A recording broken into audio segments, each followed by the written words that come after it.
এত দামি গাড়ি, বডিগার্ড, দামি জামা কাপড়, এগুলা কই পাইলো? দাঁড়া, একটা ফোন দে। হ্যালো, কই তুমি? আমি তো অফিসে আমাকে স্যারের লেগে কফি বানাইতেছি। স্যার আবার ঘন ঘন কফি খায়। আচ্ছা বানাও, পরে কথা কম। ঠিক আছে রাতুল, আমি ভেবেছি তাদেরকে আমার আসল পরিচয়টা বলে দিব। হঠাৎ এই সিদ্ধান্ত? কারণ তারা আমাকে তাদের সবকিছু উজাড় করে ভালোবাসতেছে। আমার আসল পরিচয়টা তাদেরকে বলে দিব। তাহলে পরীক্ষা শেষ? হ্যাঁ, পরীক্ষা তো শেষ। তুই আমার লাগে এত বড় প্রতারণা করছিস, আমার আর আমার পরিবারের সরলতা সুযোগ নিয়ে এত বড় মিথ্যা কথা বলি। দেখলাম, তুমি এখানে বসো, আমি তোমাকে সবকিছু বুঝিয়ে বলছি। কোনো দরকার নাই, তোরা বড় লোকেরা গরিব গুলোকে এত মজা করস। ইয়া কইরা আমার লাগে আমার পরিবারের লাগে এত বড় গেম খেললি। তুমি আমার কথাটা বোঝার চেষ্টা করো। আমি তোমার সাথে কোনো গেম খেলিনি। তুমি এখানে বসো, আমি সবকিছু তোমাকে বুঝিয়ে বলছি।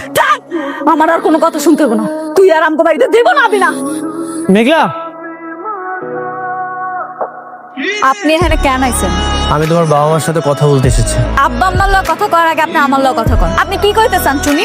বাবা মা, আমি আসলে অনেক বড় একটা সত্য আপনাদের থেকে গোপন করেছি। এটা সত্য, আমি এতিম, আমার কেউ নেই। আমার পাশে যারাই ছিল সবাই আমার অর্থবিত্ত দেখে আমাকে ভালোবেসেছে। আমার নিজস্ব একটা কোম্পানি আছে, আর সেই কোম্পানির মালিক হচ্ছে আমি। আপনি মিথ্যা কথা কেন কইলেন? আমি সবকিছু হাতে নাতে ধরার পরে তারপর আপনি স্বীকার করছেন। তুমি সেখানে যাওয়ার আগে আমি সিদ্ধান্ত নিয়েছিলাম যে আমি তোমাকে সবকিছু জানিয়ে দিব। কিন্তু তুমি পরিচয় গোপন করলা কেন? কারণ আমি খাঁটি ভালোবাসা চেয়েছিলাম। আমার অর্থবিত্ত দেখে অনেক ফ্যামিলি তাদের মেয়ের সঙ্গে আমার বিয়ে ঠিক করেছিল, কিন্তু আমি রাজি হইনি। আমি সবসময় চেয়েছিলাম এমন একটা ফ্যামিলিতে বিয়ে করতে যারা আমাকে স্বার্থ ছাড়া ভালোবাসবে।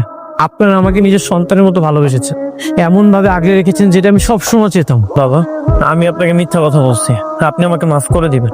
আপনাদের ভালোবাসা থেকে আমাকে বঞ্চিত করবেন না। বাবার কাছে কি সন্তানের কোনো অপরাধ আছে? তুমি কোনো অন্যায় করনি, তুমি আমার সন্তান হয়েই থাকবা। তুমি এই সাধারণ আমিটাকে দেখে যে ভালোবাসা দিয়েছো, ভালোবাসা আমি কোথাও পাবো না। তুমি আমার অর্থবিত্ত দেখে না, তুমি এই সাধারণ আমিটাকে দেখে ভালোবেসেছো। এই ভালোবাসাটাই মানুষের আকাঙ্ক্ষা। এই ভালোবাসা আমি হারাতে চাই না, আমার তোমাকেই লাগে। আমি তোমাকে অনেক ভালোবাসি, তুমি আমাকে ফিরিয়ে দিও না।